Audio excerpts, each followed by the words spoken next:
लायक बावकार बिरादरान इस्लाम, अस्सलामु अलैकुम व रहमतुल्लाहि व बरकातुहू।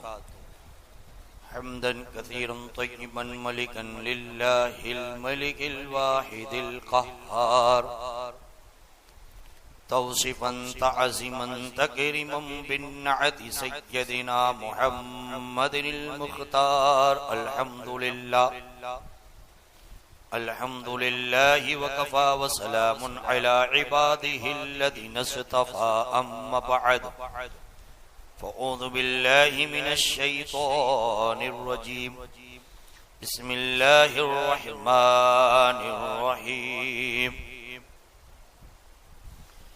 वलनब्लुवन्नकुम बिशैइन मिनल खौफि वल जू'i व नक़्सिम मिनल अम्वालि वल अन्फुसि वस्समरात व बश्शिरिस साबिरीन। सदक़ल्लाहु मौलानल अज़ीम व सदक़ रसूलुहुन नबियुल करीमुल अमीन। नहनु अला ज़ालिका लमिनश शाहिदीन वश्शाकिरीन वज़्ज़ाकिरीन वल्हम्दुलिल्लाहि रब्बिल आलमीन। बक़ारे ख़्वेश हैरानम अगिस्नी या रसूल अल्लाह, परेशानम परेशानम अगिस्नी या रसूल अल्लाह। गौसे आज़म व मने बे सरो सामा मददे क़िबला एदी मददे काबा इमा मददे बिगिरदाबे बला उफ़तादा कश्ती ज़ईफ़ानो शिकिश्ता रातु कुश्ती बहक़्क़े ख़ाजाए उस्मान हारून मदद कुन या मुईनुद्दीन चिश्ती। बारगाह नबी आले नबी में दुरूद पाक का नजराना पेश हो पड़ी। अल्लाहुम्मा सल्ली अला सय्यदना शफ़ियाना मौलाना मुहम्मद मादनी जूदी वल करम वालिही व बारिक वसल्लिम। बंदे परवरदिगारम उम्मते अहमद नबी, बंदे परवरदिगारम उम्मते अहमद नबी, दोस्त दार चार यारम ताबा औलाद अली, मज़हबे हनफिया दारम मिल्लत हजरत खलील, खाक पाए गौसे आज़म ज़ेरे साया हर वली। मेरे आका नबी करीम सल्लल्लाहु ताला अलैहि वसल्लम के प्यारे दीवानों, माहे रबीउस्सानी और आने वाली अनकरीब वो तारीख आलम इस्लाम जिसे यौम गौसिया के नाम से याद भी करता है, मानता भी है और मनाता भी। हुजूर सैयदना सरकार गौसुस सकलैन शेख अब्दुल कादिर जीलानी रज़ियल्लाहु ताला अन्हु की ज़ाते बाबरकात कोई मोहताज तारुफ या कोई मामूली शख्सियत नहीं कि कोई उन्हें न पहचानता हो। क्या मकाम और क्या दर्जे अल्लाह ने उनको दिए। आला हजरत फाजिल बरेलवी अलैहि रहमा फरमाते हैं कि सर भला क्या कोई जाने के है कैसा तेरा। या गौस, सर भला क्या कोई जाने के है कैसा तेरा, औलिया मलते हैं आंखें वो है तलवा तेरा। तो जब तलवे का ये मकाम है कि औलिया किराम उससे अपनी आंखों की तस्कीन और सुकून हासिल करते हैं, तो सर का मकाम क्या होगा इसका न कोई अंदाजा लगा सकता है न इसका कोई पैमाना बना सकता है। जब हजरत सैयदना शेख अबू मदियन आपकी मुलाकात हजरत खिजर से हुई तो जनाब खिजर से आपने पूछा कि ऐ खिजर, बेशुमार वलियों से आपने मुलाकात की, जरा ये तो बताओ कि उन वलियों में तुमने आला दर्जे का आला कमाल का वली किसको पाया। तो खिजर ये कहने लगे अल्लाह की इज्जत और शान और जलाल की कसम, महबूबियत के मकाम में मैंने जो मर्तबा और मकाम मुहिउद्दीन शेख अब्दुल कादिर जीलानी का देखा, आलम में किसी वली का वो मकाम और मर्तबा है ही नहीं। वो सैयदना शेख अब्दुल कादिर जीलानी, अब कितनी बड़ी बशारत सुने। रसूल पाक नबी करीम सल्लल्लाहु अलैहि वसल्लम ने ख्वाब देखा और ख्वाब ये देख रहे हैं मेरे आका नबी करीम सल्लल्लाहु अलैहि वसल्लम दोपहर के टाइम में कैलुला के वक्त में आपने ये ख्वाब देखा कि एक किला है और किले की दीवार पे, बड़ी दीवार थी, उस किले की बड़ी दीवार पे एक तरफ मौलाए कायनात भी है, माँ खातून ने जन्नत भी है, इमाम हसन भी, इमाम हुसैन भी है। फिर इमाम हुसैन में से 9 नूर निकले, 9 मशअले कंदीलें निकली और उस 9 नूर और कंदीलों ने पूरे मैदान को मुनव्वर कर दिया। थोड़ी देर के बाद इमाम हसन में से एक नूर निकला, एक कंदील निकली और उस कंदील ने जब उस 9 नूर के सामने जाकर वो खड़ी हुई तो ये 9 नूर समेट कर उसके अंदर आ गए। वो 9 नूर समेट कर उसके अंदर आ गए। हुजूर अकरम नबी करीम सल्लल्लाहु अलैहि वसल्लम इस ख्वाब पे गौर फिक्र फरमा रहे थे, इस ख्वाब पे गौर फिक्र फरमा रहे थे कि जिब्रील अलैहिस्सलाम बारगाह रिसालत में हाजिर आए और अर्ज करने लगे कि या रसूलुल्लाह अलैहिस्सलातु वस्सलाम, आपको जो ख्वाब में बताया गया वो अल्लाह ही की तरफ से बताया गया है, क्योंकि आपके आपके झूठे नवासे इमाम हुसैन, उनकी औलाद में 9 इमाम पैदा होंगे, उनकी औलाद में 9 इमाम पैदा होंगे और वो अपने जमाने के आफताब व मेहताब होंगे और सब के सब लोगों को राय खुदा की तरफ नजात वाली राह बताएंगे कि ये नजात का रास्ता ये है और सब के सब दीन की तबलीग और खिदमत करते रहेंगे। लेकिन आपके बेटे हसन में से एक ही इमाम होगा, आपके बेटे हसन में से एक ही होगा, लेकिन वो एक जब आएगा तो ये 9 का नूर, 9 की जो खूबियां हैं सब उसके अंदर अल्लाह की तरफ से होगी और वो एक आने वाला अल्लाह की तरफ से उसको मोहिउद्दीन और दुनिया उसको शेख अब्दुल कादिर जिलानी गौसे आजम के नाम से पहचानती है। ये बशारत दी गई जनाब रसूल अकरम सल्लल्लाहु अलैहि वसल्लम। इसीलिए माँ खातून जन्नत रज़ियल्लाहु ताला अन्हा एक दिन अपने घरेलू काम में है, लेकिन जब रसूल पाक आए तो इमाम हुसैन को भी गोद में लिया और इमाम हसन को भी लिया, लेकिन इमाम हसन की तरफ बहुत ज्यादा तवज्जो थी और हुजूर ये कह रहे थे ये इमामुल अइम्मा है और ये इमामुल इमाम है। क्या फरमा रहे हैं? ये इमामुल अइम्मा है और ये इमामुल इमाम है। तो माँ खातून जन्नत ने कहा कि अब्बा हुजूर, ये तो दोनों आप ही के नवासे हैं, लेकिन आज मैं देख रही हूँ कि हसन की तरफ बहुत ज्यादा आपकी तवज्जो है। तो कहने लगे कि हाँ बेटी, हसन के बारे में मुझे बताया गया कि मेरा ये बेटा जो हुसैन है ये इमामुल अइम्मा यानी 9 इमामों का इमाम है, इसकी औलाद में 9 इमाम होंगे और ये इमामुल इमाम, एक इमाम का इमाम। लेकिन अल्लाह तबारक व तआला हसन के इमाम को, हसन की औलाद को अल्लाह वो मकाम अता फरमाएगा, हुसैन के 9 इमामों का जो मकाम होगा वो सब के सब उसके अंदर शामिल हो जाएगा। और ये जात है हजरत सैयदना शेख अब्दुल कादिर। खुद इमाम हसन फरमाते कि मैंने एक मरतबा लोहे महफूज को देखा, तो लोहे महफूज में लिखा हुआ था कि हुसैन की औलाद में 9 इमाम होंगे और हसन की औलाद में एक। तो आपने अल्लाह की बारगाह में कहा कि मेरे मौला ऐसा क्यों, दोनों तो सगे भाई, हम दोनों सगे भाई है, तो हुसैन की औलाद में 9, मेरी औलाद में एक। तो अल्लाह की तरफ से आपको इल्हाम किया गया कि हसन हुसैन की औलाद में 9 जरूर होंगे, लेकिन आपकी औलाद में एक उन 9 के फजाइल कमालात का जामे होगा, उन 9 के फजाइल और कमालात का आपका एक ही जामे होगा और दुनिया उसको शेख अब्दुल कादिर जिलानी के नाम से पहचाने। तो सर भला क्या कोई जाने के है कैसा तेरा, औलिया मलते हैं आके वो है तलवा तेरा। वो सैयदना सरकार गौसे आज़म रज़ियल्लाहु ताला अन्हु हुजूर फरमाते हैं अल्हम्दुलिल्लाहिल्लज़ी जअला औलादना साहिबल इरशाद फिद दुनिया वल आखिरा। ये जब बशारत सुनाई जिब्रील अलैहिस्सलाम ने तो हुजूर ने कहा तमाम तारीफ अल्लाह के लिए कि जिसने हमारी औलादों को, अल्हम्दुलिल्लाहिल्लज़ी जअला औलादना, जिसने हमारी औलाद को साहिबुल इरशाद फिद दुनिया वल आखिरा, कि दुनिया और आखिरत में साहिबुल इरशाद फरमाया। साहिबुल इरशाद का मतलब क्या होता है कि औलाद में कुछ वो मकाम पाएंगे कि इधर उनकी जबान से निकलेगा, अल्लाह उधर पूरा फरमा देगा। तो साहिबुल इरशाद जो बुजुर्गान दीन है, इनमें सैयदना सरकार गौसे आजम पीरे पीरा मीरे मीरा शाह जिला सैयदना शेख अब्दुल कादिर जिलानी रज़ियल्लाहु ताला अन्हु का मकाम।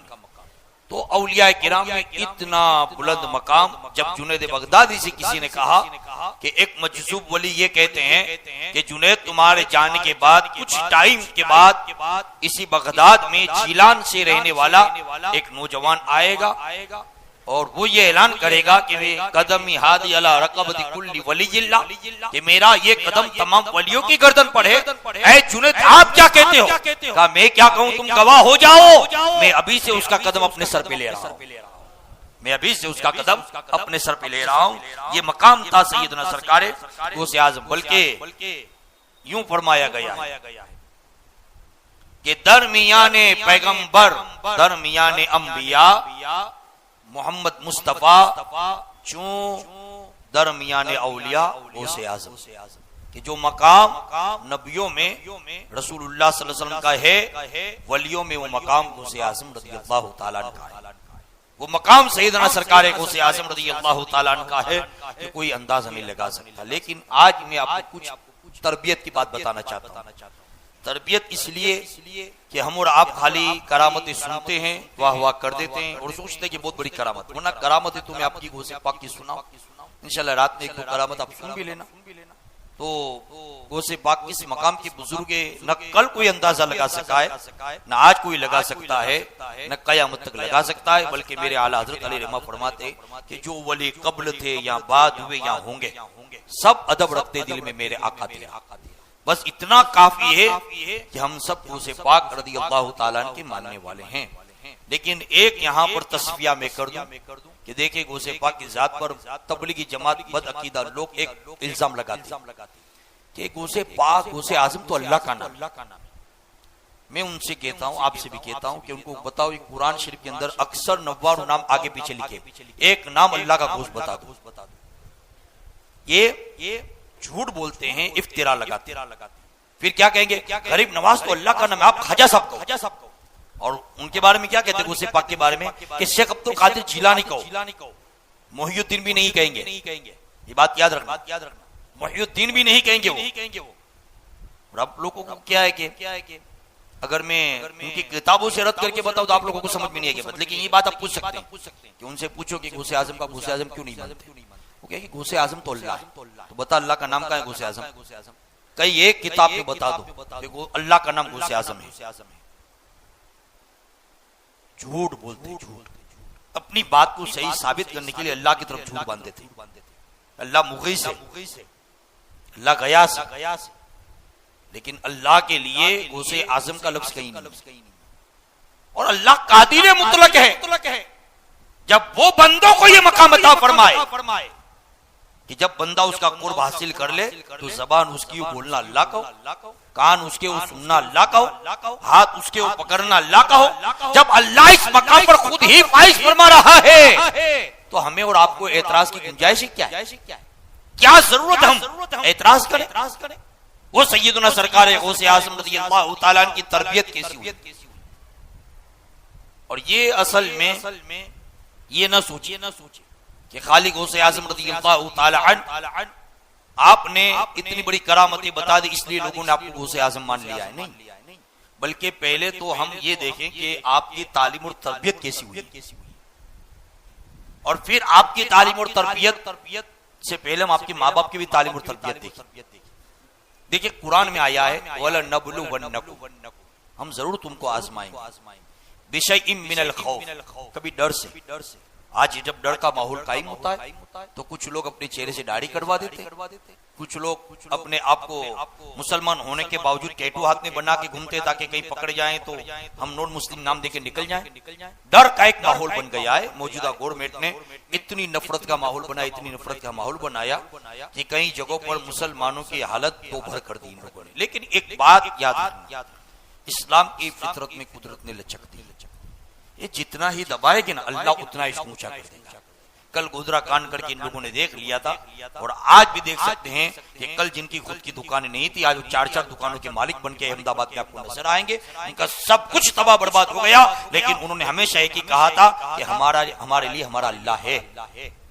ये ईमान और अकीदा मजबूत रखो। और यही तालीम रसूलुल्लाह की। जब सिद्दीक़ अकबर ने कहा था या रसूलुल्लाह पीछे आ रहे हैं, क्या फरमाया मेरे आका ने, ला तहज़न इन्नल्लाह मअना, कि घबराओ मत अबू बकर, बेशक अल्लाह हमारे साथ है। तो जब इस मंजिल पर इंसान पहुंच जाता है ना, तो फिर कुछ लूट भी लिया जाए, तबाह भी हो जाए, बर्बाद भी हो जाए, लेकिन उस सूखे हुए पौधे को फिर से जिंदगी देना उस कादिर मुतलक का काम है।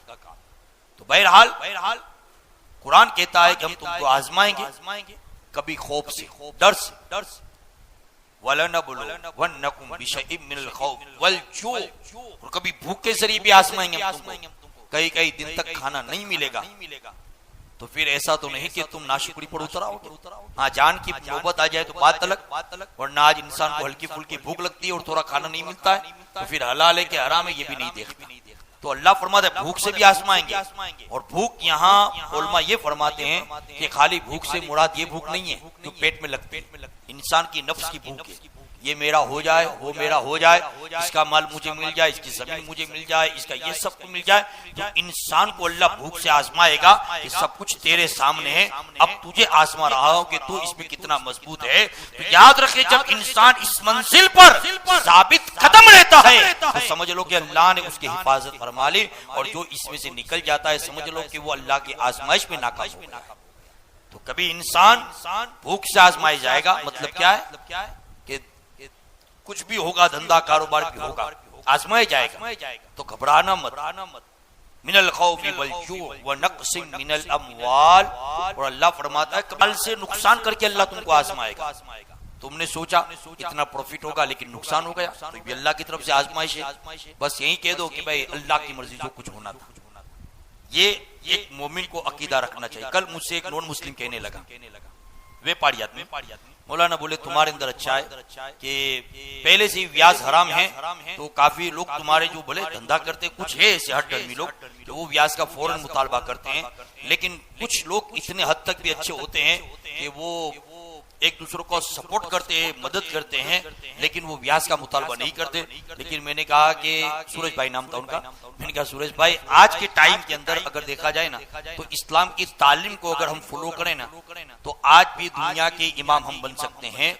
क्योंकि अल्लामा डॉक्टर इकबाल ने कहा था कि सबक पर फिर सदाकत का, अदालत का, शुजाअत का, सबक पर फिर सदाकत का, शुजाअत का, अदालत का, तो इसे भी लिया जाएगा काम दुनिया की इमामत का। लेकिन आज मुसलमान खुद ही गलत कामों में इतना मुलविस हो गया कि मुसलमान अपने कामों की वजह से खुद ही परेशान हो गया। तो याद रखिए अल्लाह तुम्हें आजमाएगा। फिर उसी में अल्लाह ने फरमाया नक़्सिन मिनल अमवाल वल अनफुस, जानों से भी अल्लाह तुमको आजमाएगा। कभी तुम्हारे जवान कत्ल होंगे तुम्हारी नजरों के सामने, लेकिन करबला को देख लेना। नहता अली असगर भी शहीद हुआ था, लेकिन जमीर से सौदा नहीं किया था, आपने यजीद के हाथ में हाथ नहीं दिया था। औरतों की चादर भी खींची गई थी, सब कुछ हुआ। खुद अपनी लाश, खुद अपनी जिस्म को कुर्बान करवा दिया, लाश पे घोड़े तक दौड़ गए, लेकिन ना उन्होंने यजीद के हाथ में हाथ दिया, ना उनकी औलाद ने यजीद के हाथ में हाथ दिया। और ज़ैनुल आबिदीन बीमार होने के बावजूद जंजीरें हाथ में हैं, लेकिन उसके बावजूद आपने यजीद की ताबेदारी को इख्तियार नहीं किया। तो ये पैगाम था। फिर अल्लाह ने फरमाया कि मिनल जूई व नक़्सिन मिनल अमवाल वल अनफुस वस्समरात, और अल्लाह कभी तुम्हें फलों से आजमाएगा। फल क्या है? उलमा फरमाते हैं कि फल से मुराद ये फल नहीं है जो हम समझ लें, सफरजन, सेब, दारम। फल हमेशा क्या कहते हैं, आदमी क्या कहता है कि जैसी मेहनत करी वैसा फल नहीं मिला। तो कभी अल्लाह तुमको रिजल्ट से आजमाएगा। आपने बहुत मेहनत कर ली इलेक्शन में जीतने के लिए, लेकिन हार गए, तो आप एक दूसरे के ऊपर ढोलने लगे, ये ऐसा है, वे वैसा है। नहीं, आजमाया अल्लाह ने। अब रहो कायम कि जो काम मैं इलेक्शन से पहले करने के लिए लोगों से कह रहा था, उसके बाद भी करूंगा मैं। ये होना चाहिए इंसान का किरदार। लेकिन इधर हम इलेक्शन में हार गए, आजमाइश हो गई, तो हम फौरन निकल जाते। किसी भी चीज पे आप मेहनत करो। आपने कोई जमीन ली और सोचा कि इसमें इतना प्रॉफिट मिलेगा, कम मिला, तो अल्लाह आजमा रहा, शुक्र अदा कर लेना।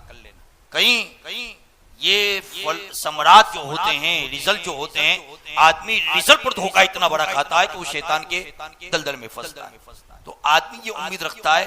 अब ऐसे ही बुजुर्गान दीन की भी आजमाइश होती थी, अल्लाह के वलियों की भी होती थी।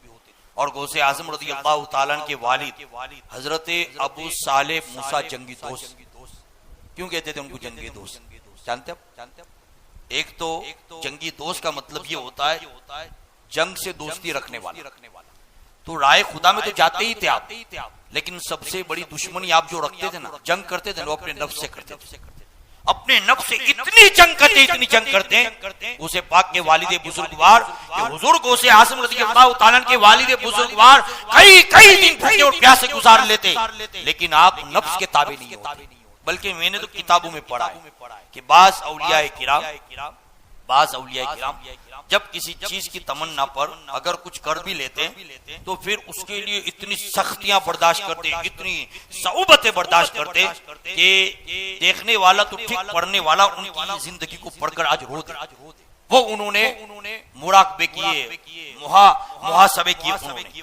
अब गौसे पाक रज़ियल्लाहु ताला के वाली की भी आजमाइश आई, और आजमाइश कैसी आई कि कई दिन के भूखे प्यासे बेदर पे मुहासबे कर रहे हैं, अपने नफ्स का एहतिसाब कर रहे हैं। मैंने कुछ गलत तो नहीं किया, मैंने कुछ सही कर दिया या नहीं, इसका एहतिसाब कर रहे हैं, हिसाब कर रहे हैं, और इसको कहते हैं मुहासबा।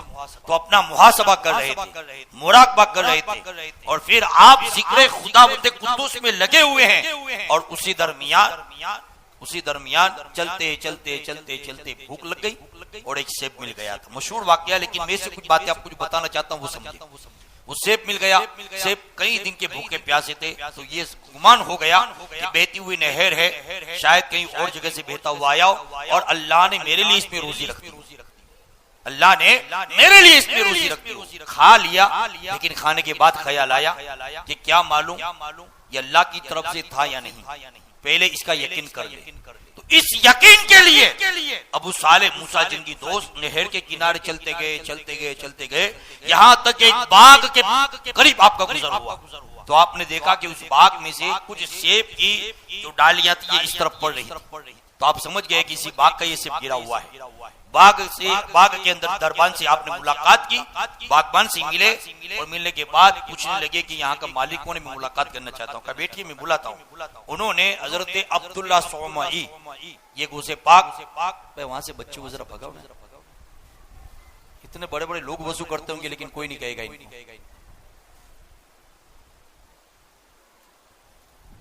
तो हुजूर गौसे आज़म रज़ियल्लाहु ताला के नाना हजरत अब्दुल्ला सौमई बहुत बड़े पाए के बुजुर्ग हैं, ये भी बहुत बड़े पाए के बुजुर्ग।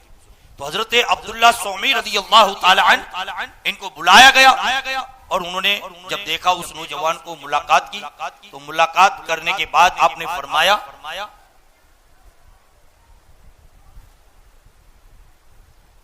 वह इतने बड़े बड़े लोग होते हैं, मुझे ताज्जुब होता है कि कोई इनको नहीं चुप करवाता, सब बाजू में बैठ के देखेंगे। वो आते इतने लेट ये लोग दूसरे वजू करने वाले।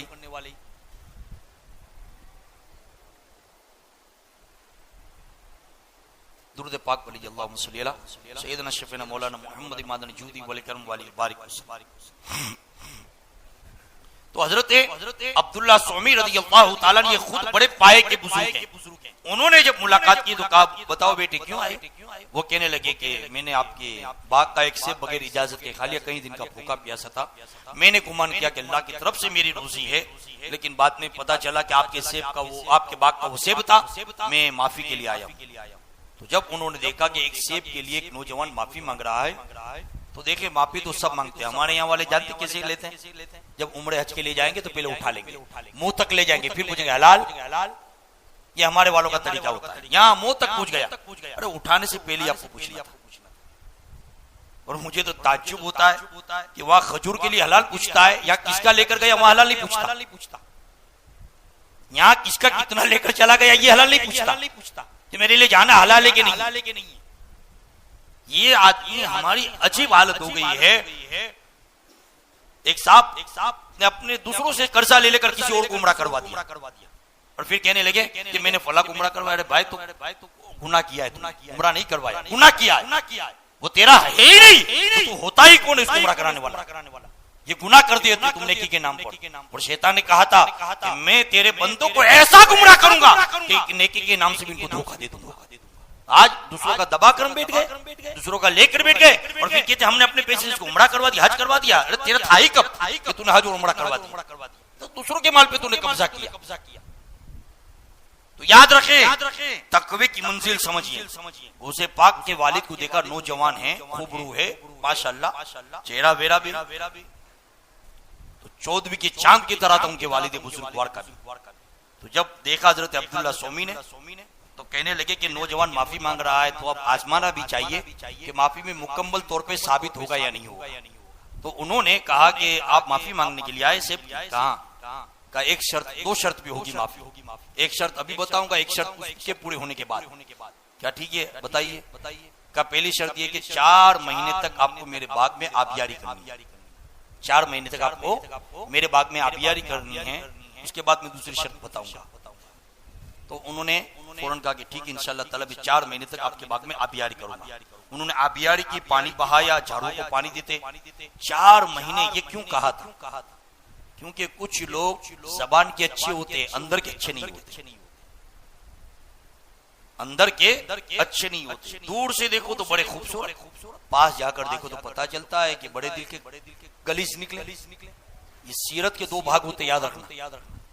एक जाहिरन है जो हमको नजर आता है और एक बातिनन जो हमको नजर नहीं आता। हजरत अब्दुल्ला सोमी ने दोनों तरफ से परखना चाहा। जाहिर में तो चलो अच्छी बात है, माफी मांगता है। 4 महीने उनका काम देखा।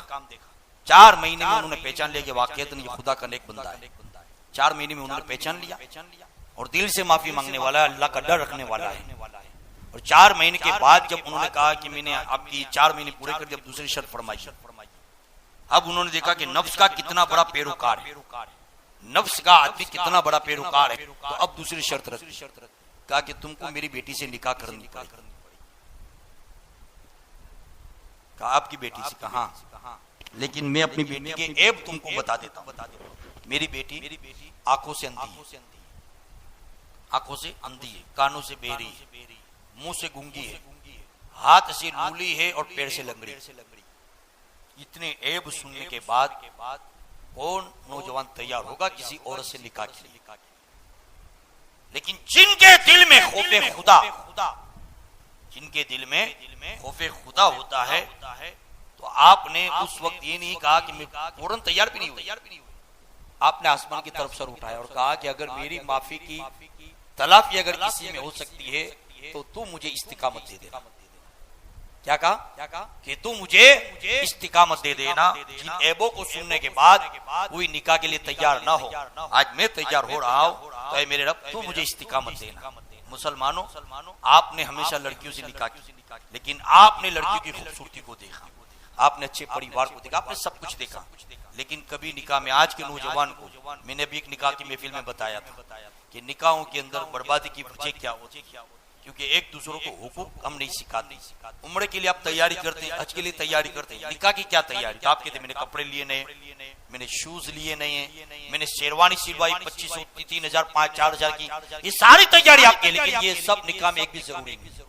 ना आपका खर्च जरूरी है, ना आपके कपड़े जरूरी है, बल्कि आप मकाम तो देखें कि इनके पास क्या था। गौसे पाक रज़ी अल्लाह तआला अन्हु के नाना की तो प्रॉपर्टी थी, लेकिन इनके वालिद के पास क्या था? एक राह के मुसाफिर थे, एक राह के मुसाफिर थे, लेकिन उनके नाना ने क्या देखा ही नहीं। इससे सुन ले, नौजवान बच्चे भी सुने और हमारी बच्चियां भी घरों पे सुन रही तो सुने। माँ बाप औलाद के लिए हमेशा बेहतर ही सोचते, माँ बाप औलाद के लिए हमेशा बेहतर ही सोचते, कहाँ मुझे रिश्ता करना, कहाँ नहीं करना। ये सारे चीजों के ऊपर एक बेहतर माँ बाप गौर फिक्र करें, क्योंकि खाली मकसद ये नहीं होता कि बच्चों की निकाह हो जाए। निकाह के बाद के मामलात पर भी गौर फिक्र करके आप आगे बढ़ो, ताकि बाद के इख्तिलाफ इंतशार के माहौल से हमारे घरों में आपस में तंग माहौल और तंग नजरी पैदा ना हो, उल्फत और मोहब्बत का माहौल बना रहे। इसके लिए सारी बातों पर गौर और फिक्र करो मुसलमानों।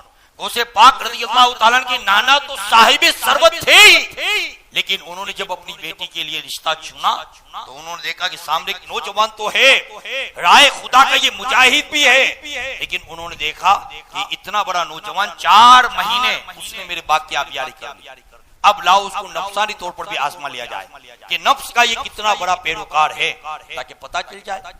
लेकिन जब उन्होंने ये दुआ की कि मेरे अल्लाह, अगर ये आजमाइश है मेरे मौला और मेरी खता की तलाफी इसी में है, तो मेरे रब तू मुझे इस्तिकामत दे, मेरी ताकत नहीं कि इतने ऐप सुनने के बाद भी बर्दाश्त करूं, मेरी ताकत नहीं है, लेकिन मेरे मौला जहां हमारी ताकत है जवाब दे दी, वहां से तेरी कुदरत की शुरुआत हुई। और उन्होंने फौरन हुजूर गौसे पाक रज़ी अल्लाह तआला के नाना की बात को कबूल कर लिया, कहा ठीक है, अगर इसी में आप राजी होते हैं तो मैं इसके लिए तैयार हूं।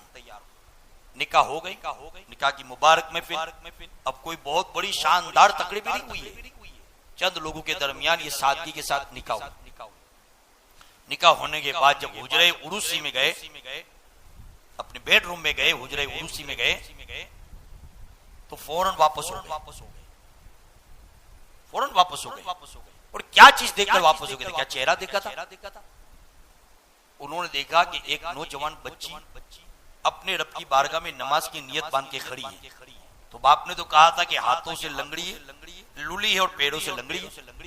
तो ये सालिम मुजस्समा था। तो कहने लगे शायद आपने मुझे गलती से किसी और कमरे में भेज दिया है।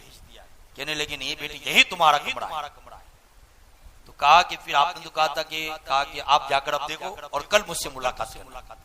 जब उन्होंने जाकर देखा, सुभान अल्लाह, एक 14वीं का चांद उनके सामने था। पीराने पीर रोशन ज़मीर हुज़ूर गौसे आज़म रज़ी अल्लाह तआला की वालिदा माजिदा, एक कल्पना तो करो यार, एक तसव्वुर तो करो कि क्या माहौल होगा ऐसे नेक दुल्हा दुल्हन का, कि बाप ने कितने ऐब बताए, लेकिन उन्होंने पूरी मुलाकात की।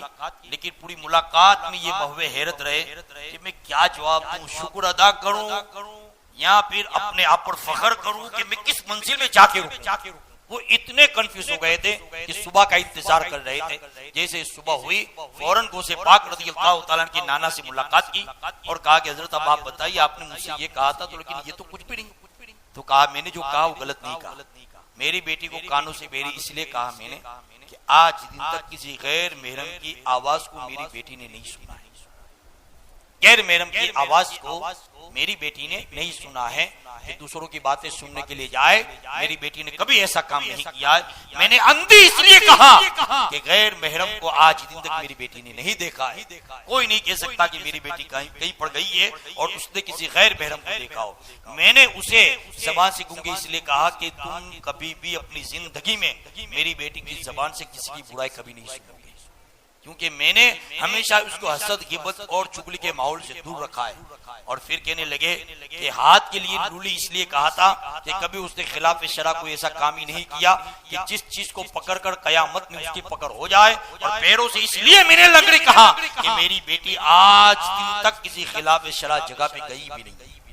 सारी खूबियां जब बताई तो उसे पाक रज़ी अल्लाह तआला अन्हु के वालिद बुजुर्गवार रोने लगे थे और अल्लाह की बारगाह में शुक्र अदा करने लगे। लेकिन फिर कहने लगे कि हाँ, जितना मैंने सब्र कर लिया 4 महीने, आज अल्लाह ने 4 महीने का बेहतर से बेहतर बदलाता फरमा दिया। और याद रखें मुसलमानों, जब काम तुम अल्लाह के लिए करोगे तो अल्लाह ही बेहतर बदलाता फरमाने वाला है। वो सैयदना सरकार गौसे पाक रज़ी अल्लाह तआला के नाना किस मकाम के बुजुर्ग थे कि आपने इस नौजवान से अपनी बच्ची को दे दी। आप जानते हैं गौसे पाक के नाना का मकाम क्या था? ये अपने इलाके के बहुत बड़े बुजुर्ग थे, अब्दुल्ला सोमई इसलिए कहते थे कि वो मुसलसल रोजे रखते थे, इसलिए उनका नाम सोमई भी था। और हजरत अब्दुल्ला सोमी रज़ी अल्लाह तआला भी आप खुद हुसैनी औलादों में से, गौसे पाक रज़ी अल्लाह तआला दादियाल में से हसनी और नानियाल में से क्या है? हुसैनी है। तो आपके जो नाना थे सब हुसैनी घराने के थे। अब चूंकि उस जमाने में आपका भी असर रसूख था, गौसे पाक रज़ी अल्लाह के नाना के जो मुरीद थे वो मुरीद कहीं जंगल में जा रहे थे और फंस गए थे, डाकू ने घेर लिया। और उन्होंने भी उस वक्त कहा था, ऐ अब्दुल्ला सोमी अमदीद हमारी मदद फरमाइए। और उसी वक्त उन लोगों ने देखा कि हुजूर गौसे पाक के नाना उनके सामने आ गए और फिर घोड़ों से इतना का वापस हो जाओ। अब वो सवार जितनी भी कोशिश करते हैं एक भी घोड़ा रुका नहीं, यहाँ तक कि सारे के सारे घोड़े अपने सवार को लेकर ओझल हो गए, दूर चले गए। वो अब्दुल्ला सोमी जो अपने मुरीदों की आवाज पे अपने इलाके से समरकंद के इलाके में पहुंच जाए और वहां आने के बाद वो काफिला लोगों से कहे कि हजरत ने हमारी मदद की, लोग ये कहें कि हजरत तो यहाँ से कहीं गए ही नहीं, हमारी नजरों के सामने थे, तो जिनके नाना का ये मकान, क्या वो नहीं पहचान सकते थे कि मेरे सामने नौजवान कौन है? उन्होंने उस नौजवान को हर हिसाब से परख लिया, हर हिसाब से सर से लेकर पैर तक उन्होंने देख लिया और फिर जाकर तैयार हो गए अपनी बेटी के रिश्ते के लिए। अब देखें, अब हम तो इतना सुनते हैं कि गौसे पाक, पहले एक बात ये सुना कि गौसे पाक रज़ियल्लाहु ताला की वालिदा का लक़ब क्या है जानते हो? उम्मुल खैर। क्या है? उम्मुल खैर, सारी भलाइयों की माँ है आप। कोई भलाई ऐसी नहीं थी जो आपके अंदर ना हो। उम्मुल खैर, अमतुल जब्बार, अमतुल जब्बार, जब्बार की बंदी। जैसे लड़कों का नाम अब्दुल्ला रखेंगे ना, तो लड़की का नाम अगर अल्लाह की बंदी रखना हो तो क्या रखेंगे आप? अमतुल्ला। लड़की का नाम क्या रखे? अमतुल्ला, अल्लाह की बंदी। उसे पाक की माँ को कहा अमतुल जब्बार। क्या कहा जाता था? अमतुल जब्बार, जब्बार की बंदी। बड़ी तकवा शिहार, परहेजगार। और फिर माँ का भी तो असर देखे कि जब अब्दुल कादिर जिलानी गौसे पाक पैदा भी हुए हैं तो कितने पारों के हाफिज़ कुरान थे? 17 पारों के हाफिज़ कुरान थे। फरमाने लगे मेरी वालिदा तिलावत करती थी, मैं पेट में सुनता था। मैं आपसे एक बात पूछता कि शाह आलम पूरे हाफिज़ कुरान हुए या नहीं? बल्कि एक अल्लाह के वली के बारे में मैंने पढ़ा कि उनकी जमाने में एक नौजवान की निकाह हुई। बीवी हाफिज़ कुरान थी। बीवी हाफिज़ कुरान थी। बिहार में इनका मज़ार गालिब। तो उनके पास आए, बीवी ने कहा कि देखो जब तक आप हाफिज़ कुरान नहीं बनोगे मैं आपको करीब नहीं होने दूंगी। अब्दुल्ला बड़ा परेशान हो गया, हाफिज़ कुरान मुझे कैसे बनना? इसके लिए तो कितना टाइम लगेगा। मुलाकात की मदरसे में जाकर किसी एक से मुलाकात की, कहा कि भाई 3 साल में आप हाफिज़ कुरान बन सकते अगर मेहनत करो तो। दूसरे से मुलाकात की तो किसी ने कहा कि भाई इतना तो करना बहुत लंबा टाइम, इतना तो मैं कैसे अपनी जिंदगी गुजारूं, कैसे सब्र करूं। आखिर होते होते होते अल्लाह के वली की बारगाह में आके निगाहे वली में वो तासीर देखी, बदलती हजारों की तकदीर देखी। जब आकर बैठ गया तो हजरत ने कहा कि क्या है? कहने लगा कि हजरत मसला ऐसा कि बीवी हाफिज़ कुरान है और कुर्बत के लिए उसने उस वक्त की पाबंदी लगा जब तक मैं हाफिज़ ना बन जाऊं, मुझे तो कुछ आता ही नहीं। तो हजरत कहने लगे कि कितने साल में हाफिज़ बनना है? 3 साल। कहने नहीं हजरत बहुत ज्यादा टाइम, 2 साल बहुत ज्यादा है। का 1 साल का बहुत ज्यादा, 6 महीने। हजरत कम करते आए, बता कब तक बनना है? वो कहने लगे हजरत जल्दी बना दो, जल्दी। दूल्हा था ना, बहुत बेताउला था, बेकरार था। अब हजरत भी अपने आलम में वजदानामत थे तो कहने लगे चल तू छोड़, कल सुबह फजर की नमाज मेरे पीछे पढ़, लेकिन जमा से नमाज पढ़। और अल्लाह गवाह है कि जब उस अल्लाह के वली ने सलाम फेरा दायां तो इधर के नमाजी सब हाफिज़ कुरान हो गए, उधर सलाम फेरा तो सब आलिम दीन बन गए थे। एक अल्लाह के वली की बात। तो जब ये सब इस मकाम पर, तो उसे पाक 17 पढ़ के हाफिज़ क्यों, जबकि आप तो वली के सरदार? आप पूरा हाफिज़ कुरान क्यों नहीं? 17 पढ़े ही क्यों? तो गौर करें, वो से पाक की माँ है। जब वो कुरान पढ़ती थी कुरान तो एक लफ्ज पर गौर फिक्र करती। और जिसको कहते गौर फिक्र से पढ़ना, इसीलिए रसूल पाक ने क्या फरमाया कि अगर कुरान की एक आयत तुम पढ़ो तो तुमको 100 रकात नमाज का नफल का सवाब। और अगर तुम पूरी सूरह फातिहा पूरी पढ़ो उनको 100 रकात नमाज का सवाब। लेकिन अगर तुम सूरह फातिहा में गौर फिक्र करो कि अल्हम्दुलिल्लाह रब्बिल आलमीन, तमाम तारीफ अल्लाह के लिए, तो अल्लाह के लिए तमाम तारीफ। इसकी तफसीर मालिक यौमिद्दीन, क़यामत के दिन का वही मालिक। इय्याका नअबुदु, हम तेरी ही इबादत करते हैं। व इय्याका नस्तईन, हम तुझी ही से मदद चाहते हैं। इहदिनस सिरातल मुस्तकीम, तू हमको सीधा रास्ता चला। सिरातल लज़ीना अनअमता अलैहिम, उन लोगों का रास्ता जिन पर तेरा इनाम हुआ। गैरिल मग़दूबि अलैहिम वलद्दालिन, न कि उन लोगों का जिन पर तेरा गज़ब हुआ। देखिए दुआ मांगने का तरीका बताया गया कि खाली ये दुआ मत मांगो ऐ अल्लाह धंधे में बरकत दे, बल्कि ये दुआ मांगो अल्लाह मुझसे किसी का नुकसान न हो, ये भी दुआ मांगो साथ। आप एक तरफ अपनी स्वार्थी दुआ मांगते, दूसरी तरफ दूसरों के भी भले की दुआ मांगते। जहां नेक औलाद की दुआ मांगते हो वहां बुरी औलाद से अल्लाह हमारी हिफाजत फरमा, ये भी दुआ मांगो। जहां हलाल कमाने की दुआ मांगते हो वहां हराम से बचने की भी दुआ मांगो। ये दुआओं का तरीका बताया गया है। तो रसूलुल्लाह फरमाते हैं कि अगर कोई कुरान के एक चैप्टर में गौर फिक्र करे तो अल्लाह उसे पूरी रात नफल पढ़ने से ज्यादा सवाब अता फरमाता है। अब आप गौर करें, उसे पाक की माँ जब कुरान पढ़ती थी ना, तो आपके पढ़ने का अंदाज ये होता था कि आप पढ़ते पढ़ते हर लफ्ज पर गौर फिक्र करती, हर लफ्ज, और इतना गौर फिक्र करती कि वो सारी तफसीर का असर भी आपके लख्ते जिगर के अंदर गया। यहाँ तक कि जब गौसे पाक की विलादत का वक्त आया तो आप तफसीर पढ़ते पढ़ते 17 पारे तक पहुंचे। कितने 17 पारे। इसीलिए गौसे पाक रज़ियल्लाहु ताला अन्हु फख्र के साथ ये फरमाया करते थे, फख्र के साथ ये फरमाते थे कि हाँ मैं वो अब्दुल कादिर जिलानी हूँ जिसे अल्लाह तबारक व तआला ने माँ के पेट में भी इल्म अता फरमाया। और कैसा इल्म मिला था आपको कि जब कोई मसला कोई हल ना कर सके वो गौसे पाक रज़ियल्लाहु ताला हल कर दिया करते। आपकी बहुत बेशुमार करामत, बेशुमार इंशाअल्लाह ताला। बस एक बताता हूँ, बाद में रात में कुछ बातें इंशाअल्लाह मैं आपको बताऊंगा। रात को एक जलसा है, इंशाअल्लाह ऐलान करता हूँ बाद में। अब देखिए गौसे पाक रज़ियल्लाहु ताला किस मकाम के बुजुर्ग हैं। आपके एक पोते थे, शेख जमालुल्लाह कादरी नाम था।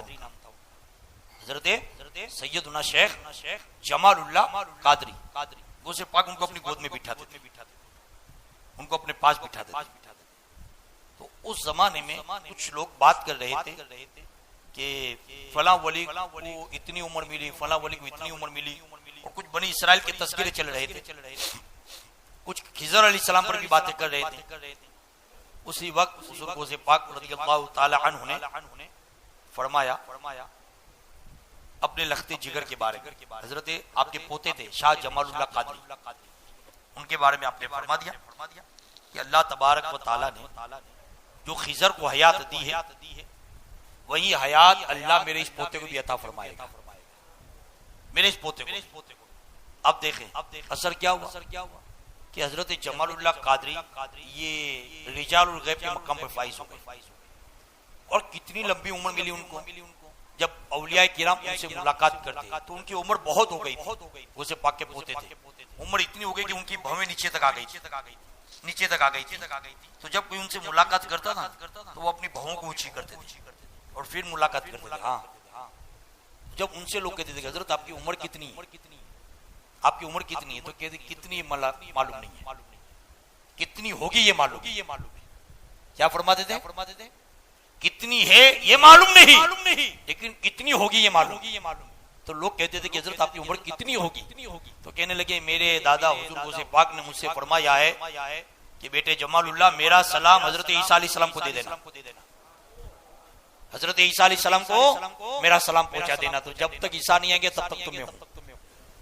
और समरकंद और बुखारा के दरमियान रिजालुल गैब में से, इसलिए सबकी मुलाकात भी नहीं हो सकती, वरना तो आपको तो एड्रेस देने की जरूरत है खाली, समझे। तो रिजालुल गैब के मकाम पे बसा औकात कुछ वलियों से आपकी मुलाकात हो जाती है जिनके। अब होता है कुछ वली ऐसे होते हैं कि मैंने आपको पहले भी बयान में बताया कि उनको खुद को मालूम नहीं होता कि मैं वली, और कुछ वली ऐसे होते हैं कि उनको मालूम होता है फिर भी वो खामोश रहते हैं। आपने सुना है, मैंने बयान में बताया, गरीब नवाज रहमतुल्लाह ताला जब उम्रे हज के लिए गए थे और अरफात के मैदान में गए तो एक बंदे को दुआ मांगते हुए सुना, कह रहा लब्बैक लब्बैक मैं हाजिर हूँ तेरी बारगाह में, आवाज है ला लब्बैक तेरा ना कबूल। तो गरीब नवाज फरमाते हैं मेरे दिल में ताज्जुब हुआ, मैंने उस बंदे का हाथ पकड़ा और उसको साइड में ले गया और कहने लगा कि अल्लाह के बंदे तू लब्बैक लब्बैक कहता है, वो शायद एक आवाज आती जो तुझे नहीं सुनाई देती लेकिन मैंने सुनी। क्या कौन सी आवाज? ला लब्बैक आवाज आती, तेरा आना अल्लाह की बारगाह में कबूल नहीं है। तो उसने क्या कहा, कहने लगे मोइनुद्दीन आवाज आपने आज सुनी? अब मैं पिछले 25 सालों से आवाज सुन रहा हूं, मैं पिछले 25 सालों से आवाज सुनता हूं। तो गरीब नवाज कहने लगे कि आप 25 साल से आवाज सुनते हैं, क्या आपको कहा जाता है कि आपका आना कबूल है? कहा फिर भी आप आते? कहा क्यों?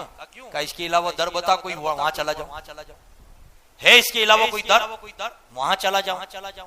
गैब से आवाज आई, ऐ मोइनुद्दीन, मेरे और इसके बीच में से तुम हट जाओ, ये मेरा और मेरे बंदे का मामला है। अगर मैं एक मरतबा भी इसको कह दूं ना कि तेरा आना कबूल है, तो ये आइंदा साल नहीं आएगा, मैं इसे हर साल बुलाना चाहता हूं। और सुन लो, इतने सालों में सबका हज मैंने इसी की वजह से कबूल किया है, इतने सालों में सबका हज मैंने इसी की वजह से कबूल किया, इसी की लब्बैक की वजह से, क्योंकि ये बंदा मेरी बारगाह में मेरा दर छोड़ के कहीं नहीं भागा।